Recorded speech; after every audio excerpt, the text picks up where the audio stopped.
All right, so first things first, morning routine. The coffee's brewing, I'm running the vacuum real quick, just getting the apartment right before I sit down. Nothing crazy, but once I'm settled in, this is where the Neo starts to show what it's about. I'm catching up on the market, scanning through the Yahoo Finance app on my 17 Pro Max, and I come across this article about Nvidia breaking into a bullish pattern. Now, here's the thing. I highlight that article using Universal Clipboard, pull it right over to Claude on the Neo, and I ask it to compare what this article is saying versus the actual technical charts that I've got running on the Trade Desk View macOS app. Side by side, no emailing myself links, no copying and pasting between Google Drive or Notes, it just works.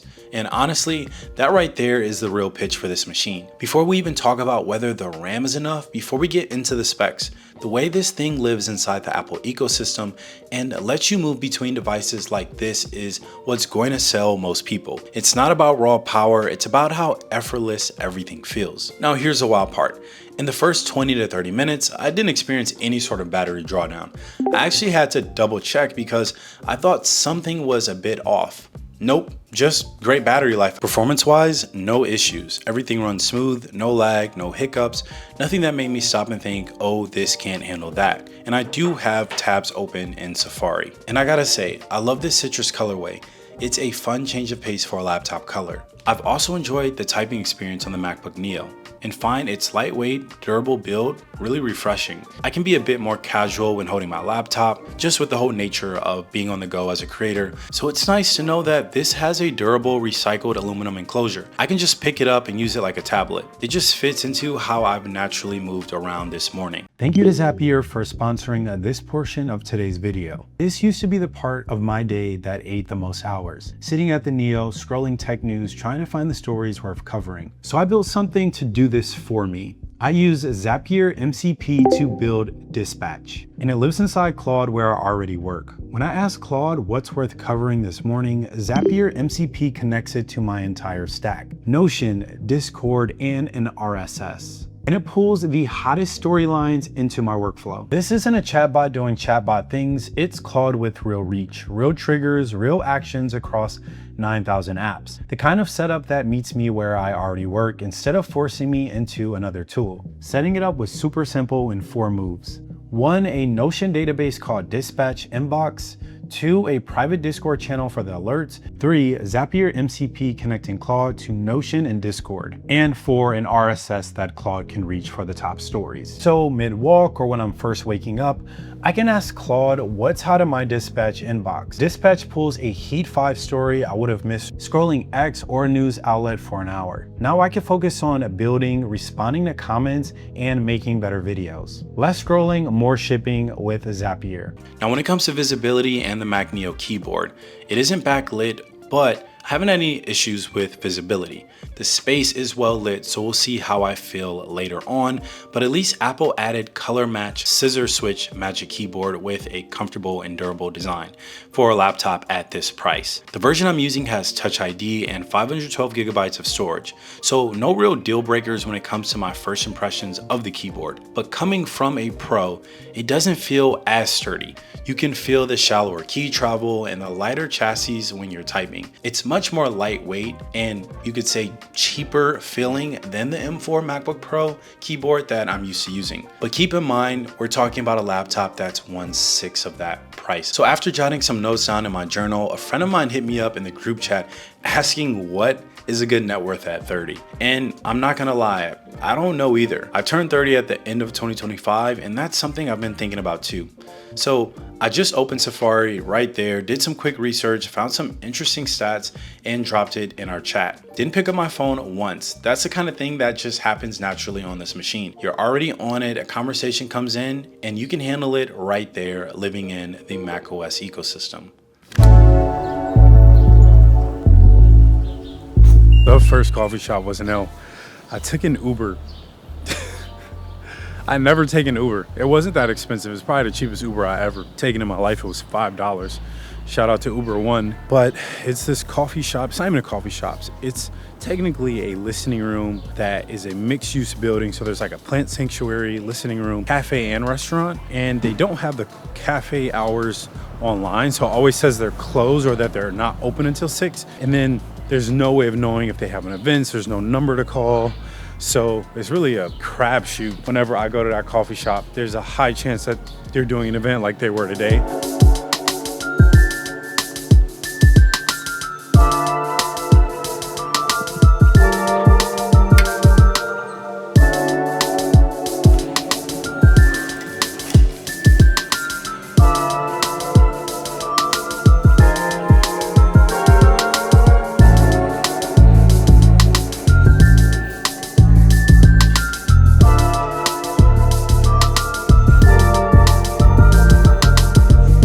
So I just wrapped up my 2-mile recovery run, and I wanted to keep the pace chill, keep it calm, 9 minutes, 30 seconds per mile, and only 2 miles because I'm thinking about doing a high rocks workout later because I bought a pass for Solace, which if anybody's interested in HIIT workouts or specifically high rocks focused workouts, which Solace Prime classes are, I bought this weekly pass and I want to take advantage of it because in a week it's going to expire. So I want to get as many high rocks classes, and especially since I'm coming off that really big trip to Manchester and China, technically Shenzhen and Hong Kong and Manchester. But right now I need to make a protein shake, and I'm just going to apologize because you probably can see in the background that the place it's not that it's not organized, but it's a little junky. And that's because we're going to be moving in literally, what's today? 21 days to a new apartment in Brooklyn. So for most of the videos, this is going to be boxes everywhere.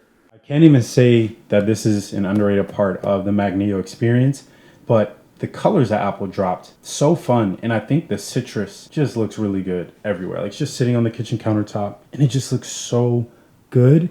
And believe it or not, that's a big selling point for a lot of people. I think we're so used to these monochromatic colors for our laptops that Apple dropping, indigo, citrus, that blush color got people really excited. And sometimes all you need is a color change. And of course, $599 for the highest spec version is a good incentive.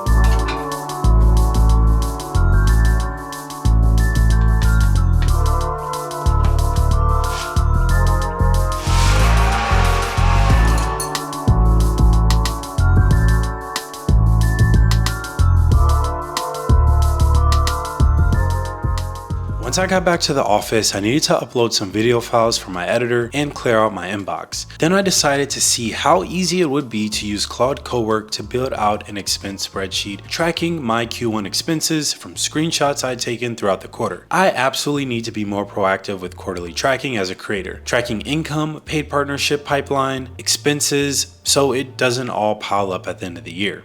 You probably noticed how often I've been wearing the Sony WH-1000 XM6s this past year. They've become my go-to over-ear headphones. The headband and ear cups are incredibly comfortable, the noise cancellation is top tier, and they fit me better than any other noise cancellation headphones I've ever owned. Anyways, I knocked out the spreadsheet out in literally minutes. This operation was lightning fast with Claude. Being able to airdrop or simply pull the receipt files from my iCloud expense folder is another example of how Apple's spec sheets don't tell the full picture. Once you start using multiple devices together, iCloud, AirDrop, Universal Clipboard, it really shows the power of the Apple ecosystem. For a lot of people, this is the Mac they've been waiting for. It lives inside the Apple ecosystem, feels like a natural extension of your phone, and handles probably 80% of what the average person does on a laptop, all at the price of these nice pair of Sony XM6s. All right, guys, so this is a real world use case of the Mac Neo. And like I mentioned earlier in the video, this isn't going to be from a pro user's perspective. There's no scope creep in terms of my day in a life. I'm just showing you all what I would typically do on a Thursday like today. Right now I'm installing Premiere Pro. I've got Safari that has 1, 2, 3, 4, 5, 6, 7, 8, 9, 10, 11, 12, 13, 14, 15, 16, 17, 18 tabs open. I have 1, 2, 3, 4, 5, 6, 7, 8, 9, 10, 11 different desktops open. The only app that's really working right now is the Trading Desk View, and Claude is currently done processing the requests that I had earlier. My spreadsheets are done. I'm looking at my Q1 expenses. So if you are using spreadsheets and doing some light photo and video editing. I also think that off initial impressions, this is more than enough power. I'm experiencing 0 lag. That's with using the Claude chat to create expense spreadsheets for me from scratch, along with installing Premiere Pro and playing YouTube at the same time.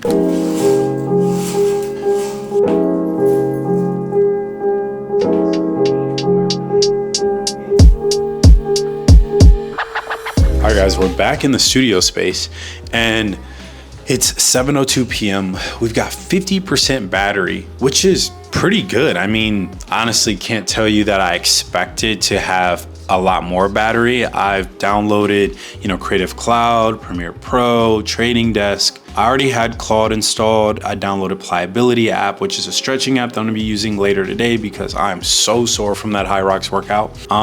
At the coffee shop, I didn't use any performance intensive applications at all. Mostly just browse Pinterest for suit ideas for my homie's wedding in a few weeks. Then I went to Google Photos on the Mac Neo because I wanted to have a bigger screen to scan through my videos from Manchester because we're going to be posting the S26 Ultra video tomorrow. There are a couple of videos that I wanted to include that were on the Samsung Galaxy.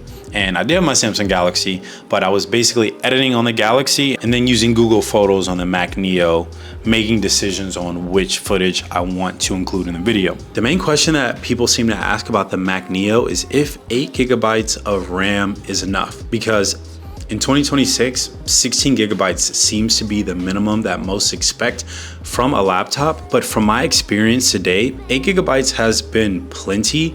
I have done some video editing in CapCut last week, and I did notice that it was a bit slower than my MacBook Pro, but you're comparing a 32 gigabyte of RAM versus 8 gigabyte of RAM laptop, and also the MacBook Pro M4 Pro chip that I have is probably 4 times the price of this Mac Neo. And like I said, for this video, I wanted to be more catered towards your average user, your average consumer. Definitely gonna do a video editing test because I have to know what it's like to edit with Premiere Pro with this laptop. This is my first time ever doing this, so this experience is gonna be brand new to me on camera. I've got some footage from China that I've been meaning to edit, and I'm not gonna do any crazy edits. I'll add some text overlays, add a few effects here and there like warp stabilization, a low pass filter, but they're not too demanding. Well, warp stabilizer can be demanding, so curious to see how the laptop holds up as we warp stabilize 4K log footage, 4K 10-bit log footage from my Sony a7 IV. And then I'm gonna add a LUT, add some music, keep it chill because that's typically how I edit my videos anyways. I don't do a ton of effects. And this is for the end of the S26 Ultra week in a life video. So I will say one thing that is pretty annoying to me, and maybe most people don't care, but I would love to have my USB-C ports on both sides of the laptop, because when I'm connecting my laptop to a monitor, I think it looks way cleaner when I'm able to plug in my USB-C cable into my USB-C port on the right-hand side versus the left-hand side.